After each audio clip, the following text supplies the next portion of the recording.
Salut tout le monde, quel plaisir de vous accueillir pour Allons Liège. Être si proche d'un nouveau moment historique pour le RFC Liège, ça m'a donné envie de retourner à ses origines. C'est en effet en 1892, ici au parc de la Bovry, où se trouvait jadis un vélodrome, que le club prend racine. À cette époque, des membres de Liège Cycliste Union décident de créer une section football pour permettre aux jeunes cyclistes de s'occuper physiquement pendant l'hiver. Mais quelle bonne idée! 131 ans plus tard, c'est l'heure du récap du mois. L'entame du mois d'avril est laborieuse à Raucourt. Les U23 d'OHL ouvrent la marque après 8 minutes de jeu. Il faut une hésitation dont profite le précieux Yannick Lumba pour enfin lancer Liège. Même l'exclusion du gardien Antoine Lejoli ne stoppera pas les 100 et Marines qui font la différence dans les 20 dernières minutes grâce à Lambeau et Mouli. En déplacement à Mandel United, les Liégeois en blanc ratent la cible et ratent le coche. Partage 0-0 face à la Lanterne Rouge, le matricule 4 grille un joker. Pour le voyage à Dessel-Sport, le RFC Liège a emporté son réalisme.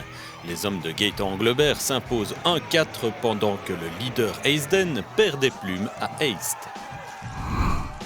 Revenu à 3 points de la première place, Liège déroule face à Winkel à Raucourt, 3-0 en 30 minutes. Trop facile, mais le réveil des Flandriens sonne aussi par 3 fois. En fin de partie, les 100 et Marines trouvent les ressources pour gagner ce duel de folie sur le score de 5-3.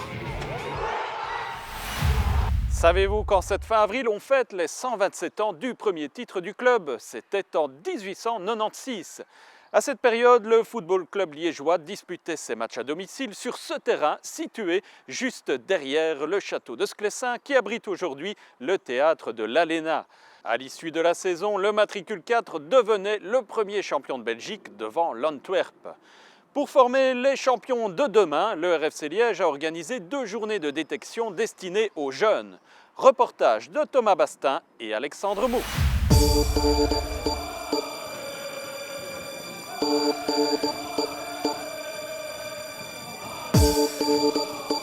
Comme c'est le cas chaque année, le RFC Liège a organisé 2 journées de détection destinées aux jeunes. L'objectif, dénicher les futures pépites de demain.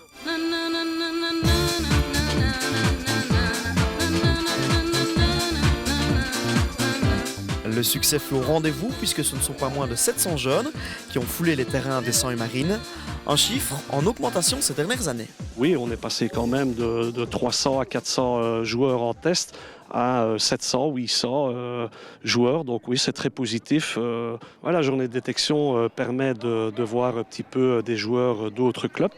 Donc on a des joueurs qui sont intéressés de venir dans notre académie. Sur place, plusieurs ateliers sont proposés aux jeunes qui découvrent ainsi le mode de fonctionnement du matricule 4. Pas mal de ballons, on a un entraîneur de gardien spécifique qui est là aussi, donc différents ateliers avec des gestes que l'on demande, des gestes spécifiques, techniques, avec des demandes aussi à chaque joueur au niveau de l'orientation des épaules, pied de contrôle, et alors là, on met tout ça en place. Aucune catégorie d'âge n'est mise de côté puisque les Liégeois recrutent des joueurs allant de U17 à U7. Des jeunes qui ont pris leur pied. Explique-moi un peu ce que vous venez de faire ici.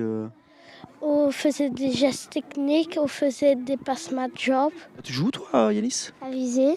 Ça se passe bien? Oui. Qu'est-ce que tu fais ici? Raconte-moi un peu. M'entraîner pour réussir le test. Pour réussir le test, t'espères un jour jouer pour Liège?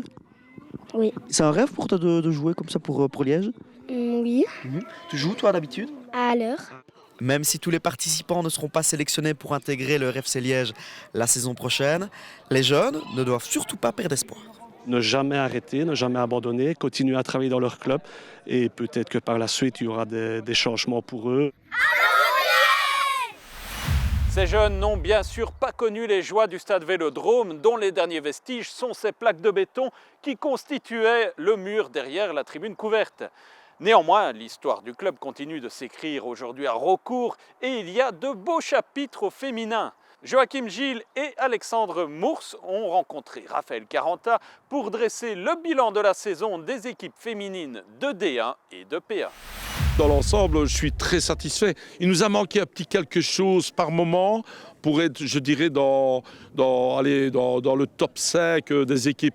Donc on essaye d'y remédier. On a une très jeune équipe, la moyenne d'âge c'est 16-17 ans, avec 2-3 filles, 2-3 cadres qui ont l'expérience. Petit mot sur cette équipe championne en P1 qui a vaincu en 2 saisons. En fait, ça fait 2 saisons, on a joué pratiquement avec les mêmes joueuses, une rigueur, le même style de jeu que l'équipe première. Voilà, sans faute, avec une bonne mentalité, une bonne ambiance. Je dirais que Liège reste 2 équipes féminines, mais avec une ambiance très familiale. Donc on ne se met pas la pression, on joue pour se faire plaisir. Et quand il y a une bonne ambiance, le travail suit. Merci d'avoir suivi ce 4e magazine Allons Liège de la saison. Je vous donne rendez-vous le mois prochain avec, on l'espère, une nouvelle fête historique en l'honneur du club et de son blason.